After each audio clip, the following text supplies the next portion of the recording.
ಶ್ರೀ ನವನಾಥ ಕಥಾಸಾರ ಅಧ್ಯಾಯ 20. ಓಂ ದತ್ತಾಯ ನಮಃ. ಇಂದ್ರನು ಸಿಂಹಳ ದ್ವೀಪದಲ್ಲಿ ಸೋಮಯಾಗವನ್ನು ನೆರವೇರಿಸಿದ್ದು ಹಾಗೂ ಶ್ರೀ ನವನಾಥ ಕಥಾಸಾರದ ಸಮಾರೋಪಾಖ್ಯಾನ. ಚರಪಟಿನಾಥನು ಇಂದ್ರನನ್ನು ಸೋಲಿಸಿದ್ದರಿಂದ ಇಂದ್ರನು ಬಹಳ ಖಿನ್ನ ಮನಸ್ಕನಾಗಿ ದೇವತೆಗಳು ಗುರುವಾದ ಬೃಹಸ್ಪತಿಯಲ್ಲಿಗೆ ಹೋಗುವನು. ಬೃಹಸ್ಪತಿಯು ಪರಮಜ್ಞಾನಿಯೂ ಹಾಗೂ ಸರ್ವಜ್ಞ ಮೂರ್ತಿಯೂ ಆಗಿರುವನು. ಹೀಗಿರಲು ದೇವತೆಗಳಿಗೆ ರಾಜನಾದ ಇಂದ್ರನು ಬೃಹಸ್ಪತಿಯಲ್ಲಿಗೆ ಹೋಗಿ ಚರಪಟಿಯ ಪ್ರತಾಪವನ್ನು ಹೇಳಹತ್ತಿದನು. ಎಂತೆಂದರೆ, ಗುರುದೇವ, ಅವನು ಚಿಕ್ಕವನಾದರೂ ಒಳ್ಳೆಯ ಅಸ್ತ್ರ ಪ್ರಯೋಗವನ್ನು ಮಾಡಿ ನಮಗೆಲ್ಲ ಘಾಸಿಗೊಳಿಸಿದನು.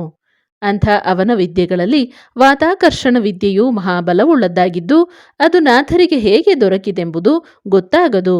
ಅದು ಹೇಗಾದರೂ ಮಾಡಿ ಯುಕ್ತಿ ಪ್ರಯುಕ್ತಿಯಿಂದ ನಾವು ಪಡೆಯುವಂತೆ ಮಾಡಬೇಕು ಎನ್ನಲು ಅದಕ್ಕೆ ಬೃಹಸ್ಪತಿಯು, ಮಹಾರಾಜ, ಅದಕ್ಕಾಗಿ ನಾವು ಸೋಮಯಾಗವನ್ನು ಮಾಡಬೇಕಾಗುವುದು. ಅದಕ್ಕೆ ಬಹು ಪ್ರಯತ್ನದಿಂದಾಗಿ ನಾವು ಆ ನಾಥನನ್ನೇ ಸ್ವರ್ಗಕ್ಕೆ ಕರೆತರಬೇಕು. ಆಗ ಅವನಲ್ಲಿ ಮೋಹ ಉಂಟುಮಾಡಿ ನಮ್ಮ ಕಾರ್ಯವನ್ನು ಸಾಧಿಸಿಕೊಳ್ಳಬೇಕು ಎಂದು ದೇವಗುರು ಸಲಹೆ ನೀಡುವನು.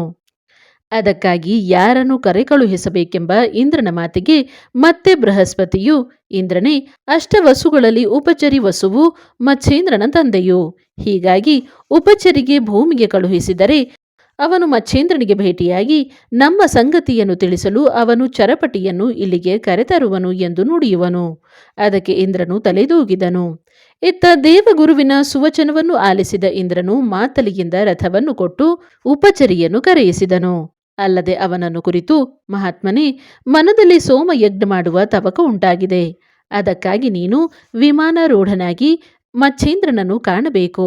ಅಲ್ಲದೆ ನಾಥರೆಲ್ಲರನ್ನೂ ಕರೆದುಕೊಂಡು ಸ್ವರ್ಗಕ್ಕೆ ಬರಬೇಕೆಂದು ಹೇಳಲು ತಡಮಾಡದೆ ವಿಮಾನಾರೂಢನಾದ ಉಪಚರಿಯು ಭೂಮಿಗಿಳಿದು ಮಚ್ಛೇಂದ್ರನಿರುವಲ್ಲಿಗೆ ಬಂದನು. ಹೀಗೆ ಅಕಸ್ಮಾತ್ತಾಗಿ ಬಂದ ಉಪಚರಿ ವಸುವನ್ನು ಕಂಡ ಮಚ್ಛೇಂದ್ರನು ತಂದೆಗೆ ನಮಸ್ಕರಿಸುವನು.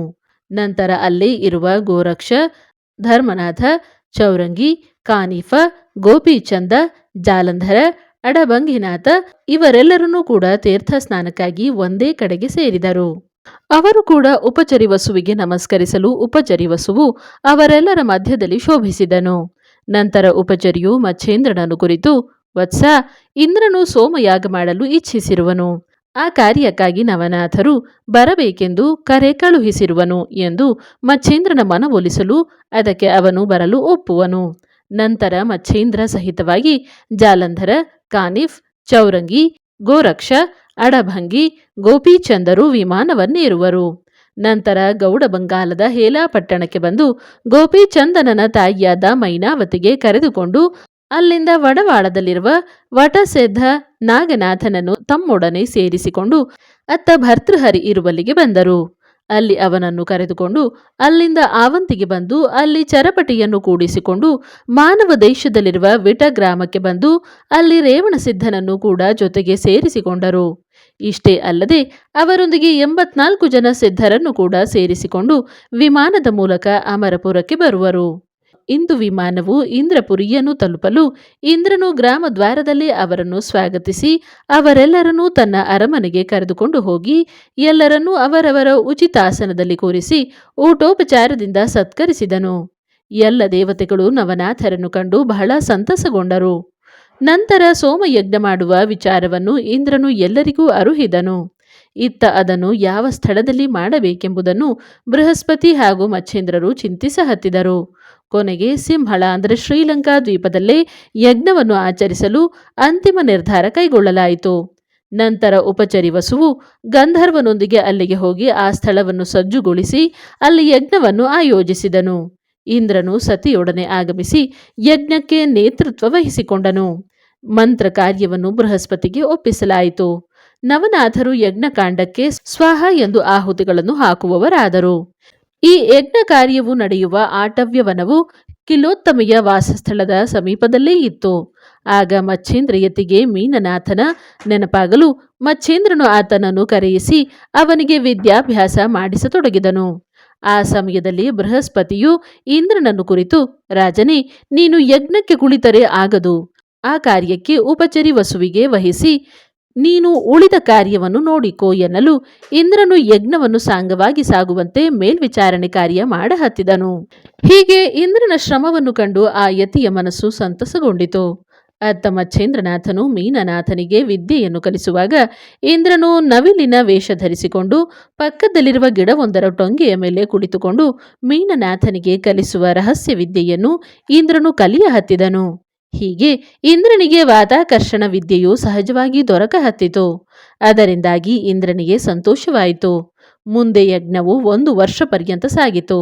ಅಲ್ಲಿಯವರೆಗೆ ಮಚ್ಛೇಂದ್ರನು ಮೀನನಾಥನಿಗೆ ವಿದ್ಯೆಯನ್ನು ಕಲಿಸುತ್ತಲೇ ಇರುವನು. ಮುಂದೆ ಯಜ್ಞವು ಸಮಾಪ್ತಿಗೊಳ್ಳಲು ಬಳಿಕ ಎಲ್ಲ ನಾಥರನ್ನು ಉಚಿತ ಆಸನದಲ್ಲಿ ಕುಳ್ಳಿರಿಸಿ ಇಂದ್ರನು ಎದುರಿಗೆ ಕೈಜೋಡಿಸಿಕೊಂಡು ನಿಂತನು. ಅಲ್ಲದೆ ಇಂದ್ರನು ಮಚ್ಛೇಂದ್ರನನ್ನು ಕುರಿತು, ಯೋಗದೃಪನೇ, ಯಜ್ಞವು ಸಾಂಗವಾಗಿ ನಡೆದಿದೆ.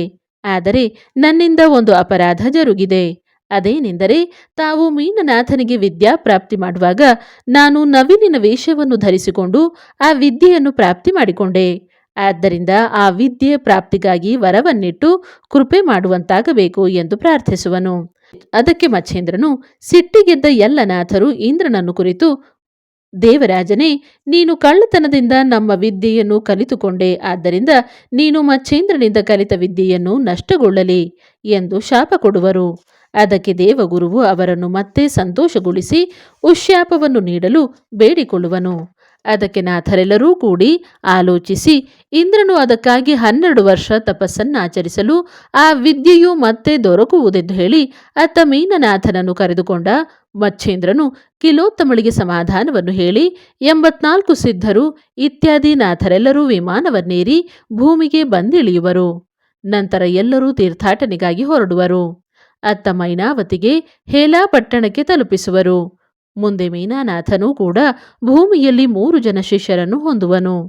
ಇತ್ತ ಇಂದ್ರನು ಸಹ್ಯಾದ್ರಿಗೆ ಹೋಗಿ ಅಲ್ಲಿ 12 ವರ್ಷಗಳ ಕಾಲ ಘೋರವಾದ ತಪಸ್ಸನ್ನಾಚರಿಸುವಾಗ ಮಂತ್ರ ಪ್ರಯೋಗದಿಂದ ನೀರನ್ನು ಪ್ರವಾಹವಾಗಿ ಬಿಡಲು ಆ ನೀರು ಭೀಮಾ ನದಿಯ ಚಂದ್ರಭಾಗಕ್ಕೆ ಸೇರುವುದು.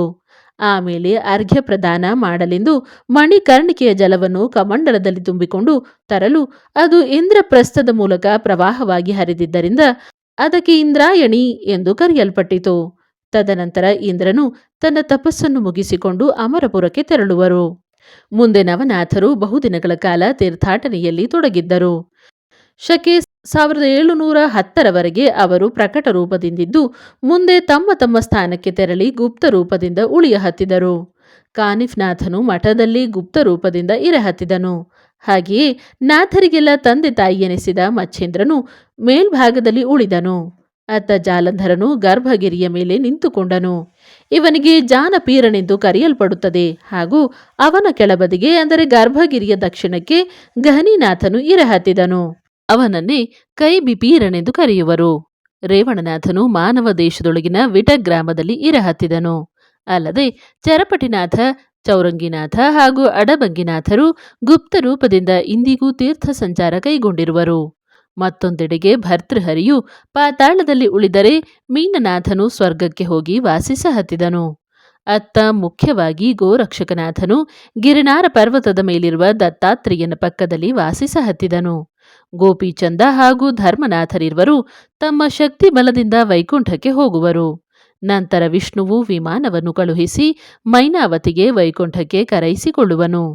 ಮುಂದೆ ಅತ್ತ 84 ಜನ ಸಿದ್ಧರಿಂದ ನಾಥ ಪಂಥವು ಸ್ವಸಾಮರ್ಥ್ಯದಿಂದ ಭೂಲೋಕದಲ್ಲಿ ಬಹಳ ಪ್ರಸಿದ್ಧಿ ಹೊಂದುವುದು ಎನ್ನುವಲ್ಲಿಗೆ ಈ ಅಧ್ಯಾಯವು ಮುಕ್ತಾಯವಾಗುತ್ತದೆ.